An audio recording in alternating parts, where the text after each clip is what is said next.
जय हिंद दोस्तों। स्वागत करता हूं आपका इस वीडियो में। तो आज मैं आप सभी के लिए इस वीडियो में लाया हूं क्लास 9th का जो चैप्टर हमारा 1 है, नंबर सिस्टम। तो ये चैप्टर बहुत ही सरल चैप्टर होने वाला है। तो शुरुआत करते हैं हम इस चैप्टर की। और इस चैप्टर को शुरू करने से पहले हमें कुछ जानकारी इसके बारे में चाहिए होगी, तो उसी को हम लोग आज इस वीडियो में देखेंगे। सो हम शुरुआत करते हैं, कुछ नंबर्स हैं जैसे कि हमारा पहला है नेचुरल नंबर्स। ये नंबर्स काउंटिंग नंबर्स के नाम से भी जाने जाते हैं, इन्हें हम काउंटिंग नंबर्स भी कहते हैं। और काउंटिंग नंबर्स मतलब कि जिससे हम गिनती गिन सकते हैं, जो कि हमारे हो जाएंगे 1 2 3 4 और ऐसे ही चलते जाएंगे और इनका बहुत ही लंबा दूर तक जाएंगे, इनफाइनाइट तक हम इन्हें कह सकते हैं। और इसके बाद अगले जो नंबर्स आते हैं वो होते हैं होल नंबर। तो होल नंबर की अगर हम बात करें तो ये भी ऐसे ही नंबर हैं लगभग, बस इनमें क्या होता है कि जब हम शुरुआत करें तो ये 0 से शुरू होते हैं। 0 1 2 3 4 और ये इनफाइनाइट तक जाते हैं। अगर इसमें एक क्वेश्चन बन के आता है, जैसे कि पूछ लेते हैं कि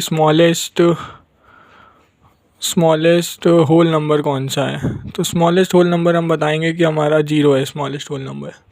और अगर हम बात करें स्मॉलेस्ट नेचुरल नंबर की, तो ये हमारा है 1। नेचुरल नंबर्स में 0 नहीं आता है, लेकिन होल नंबर्स में 0 आता है। और इसी तरह से अगर हम बात करें तो अगले नंबर हैं हमारे इंटीजर्स ये दो तरह के होते हैं, पॉजिटिव और निगेटिव। पॉजिटिव इंटीजर्स की अगर हम बात करें तो ये हमारे हो गए 1 2 3 4। हम इन्हें +1 +2 ऐसे नहीं लिखते। अगर पॉजिटिव इंटीजर है तो हम इसे प्लस का साइन लगाना ज़रूरी नहीं होता है, वो ऐसे ही माना जाएगा कि ये पॉजिटिव है। और अगर हम निगेटिव की बात करें तो यही इनके उल्टे -1 हो गया, -2 हो गया, -3 हो गया, ऐसे ही चलता जाएगा ये और ये भी। और अगर हम बात करें अगले जो हमारा नंबर है वो है हमारा रेशनल नंबर। तो रेशनल नंबर्स हम कह सकते हैं कि हर एक इंटीजर नंबर, हर एक नेचुरल नंबर, हर एक होल नंबर हमारा रेशनल नंबर होता है।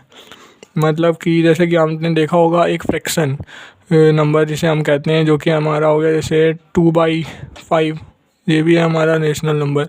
रेशनल नंबर की जो मतलब क्राइटेरिया होनी चाहिए अगर वो नंबर रेशनल नंबर है, तो हम बात करें तो ये नंबर हो गया हमारा p/q की फॉर्म में, जहाँ पे q डज़ नॉट इक्वल होता है 0 के। मतलब कि अगर हम यहाँ पे ये नंबर लेते हैं 2/5, तो यहाँ पे हमारा p/q के इक्वल में है ये, जहाँ पे हमारा p जो है वो है 2 और q जो है हमारा 5, और वो जो 5 है वो 0 के इक्वल नहीं है, आप देख के भी बता सकते हैं। तो ऐसा नंबर हमारा रेशनल नंबर कहलाएगा। अच्छा, एक क्वेश्चन भी आ जाता है कि अगर हम बात करें क्या 0 एक रेशनल नंबर की तरह हम इसे लिख सकते हैं, तो जी हाँ, हम इसे लिख सकते हैं। 0 को हम 1/0/1 लिख सकते हैं, 0/2 लिख सकते हैं। अगर हम 1 का 0 में डिवाइड करेंगे तो ये हमारा 0 ही आ जाएगा, इसलिए हम कहेंगे कि 0 को भी हम लिख सकते हैं। और अगले रेशनल नंबर की अगर हम बात करें तो इरेशनल नंबर है, सॉरी, हमारा जो अगला नंबर है वो है हमारा इरेशनल नंबर। और ये रेशनल नंबर के उल्टे होते हैं, मतलब कि रेशनल नंबर को हम p/q की फॉर्म में लिख सकते हैं, लेकिन इरेशनल नंबर जो होते हैं उनको हम p/q की फॉर्म में नहीं लिख सकते हैं। मतलब कि अगर हम, और इरेशनल नंबर होते हैं जैसे कि अगर हम बात करें कि हम यहाँ पे ले एक नंबर, तो ये हमारा हो गया √3, ये हमारा इरेशनल नंबर है। अगर हम देखें पाई, तो पाई भी हमारा एक इरेशनल नंबर है। लेकिन अगर हम पाई की जो वैल्यू ऐसे लगाते हैं हम 22/7, ये हमारा इरेशनल नहीं है, ये हमारा है रेशनल। इरेशनल ये हमारा नहीं है, ये है हमारा रेशनल नंबर। लेकिन अगर हमें दिया गया कि पाई क्या है, तो हम बताएंगे कि पाई है इरेशनल नंबर।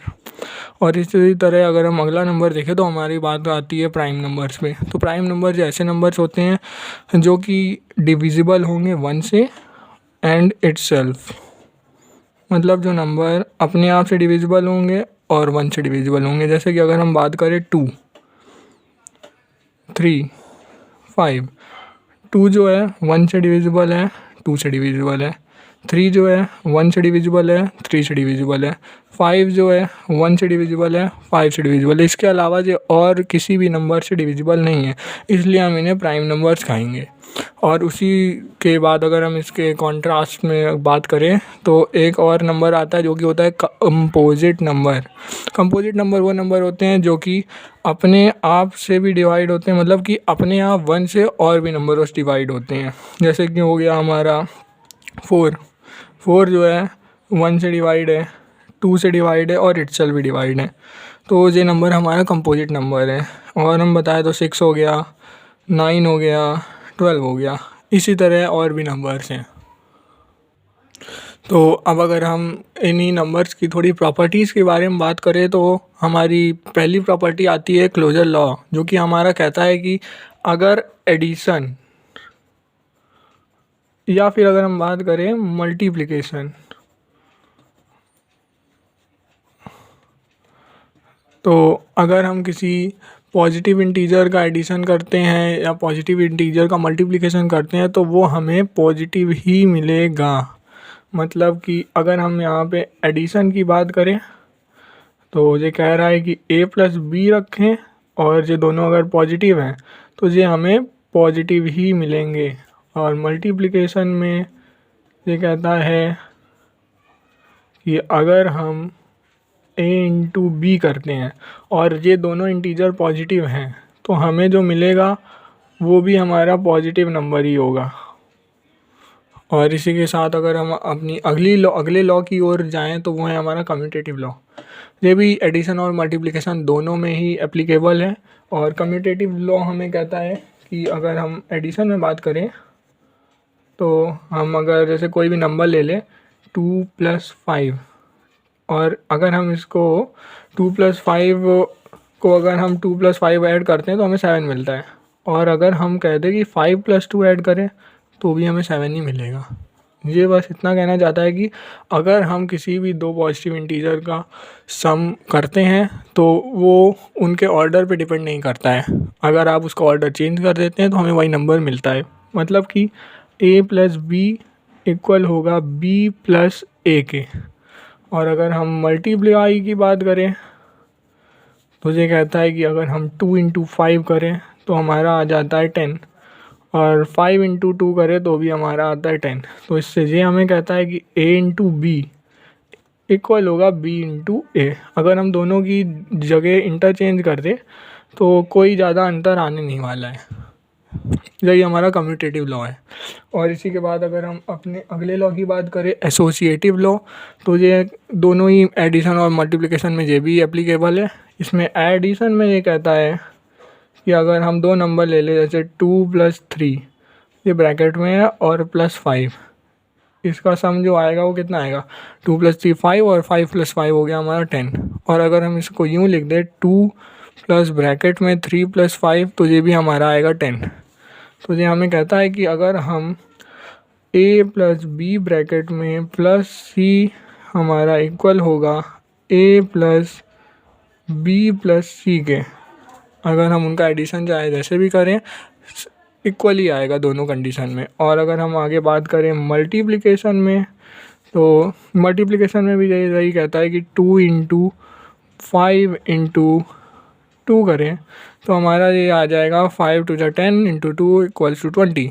और अगर हम यूँ करें 2 × 5 × 2 तो ये भी हमारा आ जाएगा 20।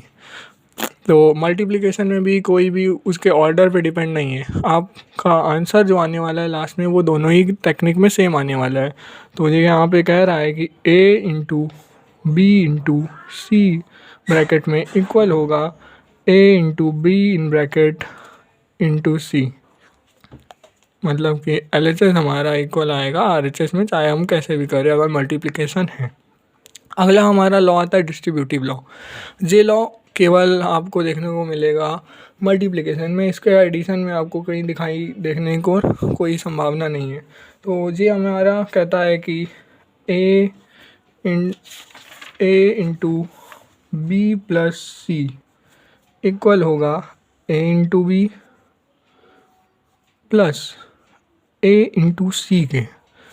आपने पहले भी पढ़ा होगा कि जब बाहर कोई नंबर लिखा होता है और अंदर दो नंबर होते हैं तो उसका मल्टीप्लाई इसमें भी होता है और इसमें भी होता है।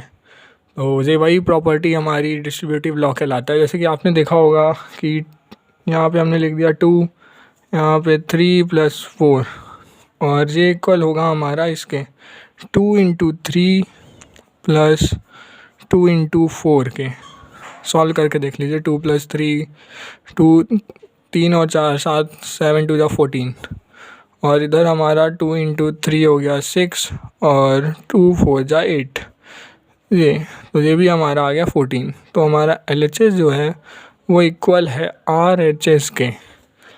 बस यही है। आपने इसको ऐसे गौर करके देखा होगा जब आप पिछले 8th में पढ़े होंगे, क्या नाम है, आप इक्वेशन जब पढ़े होंगे तो उसमें आपने देखा होगा कि बाहर x लिखा है, अंदर 2 + 2x लिखा है। तो आप इसका यहाँ मल्टीप्लाई करेंगे और यहाँ मल्टीप्लाई करेंगे, फिर ऐड करेंगे। मतलब कि आपका यहाँ पे x × 2 होगा प्लस x × 2x होगा। आपने ऐसे किया होगा तो आपका आंसर आ जाता है 2x + 2x²। आपका ऐसा आंसर आ जाता होगा।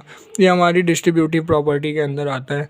तो यहीं पे ये लेक्चर होता है ख़त्म। अब अगले लेक्चर में मैं आपके लिए लाऊंगा हमारी जो मनोहर रे मैथ की बुक है उसके सॉल्यूशन एक्सरसाइज 1A आपके सामने लाऊंगा।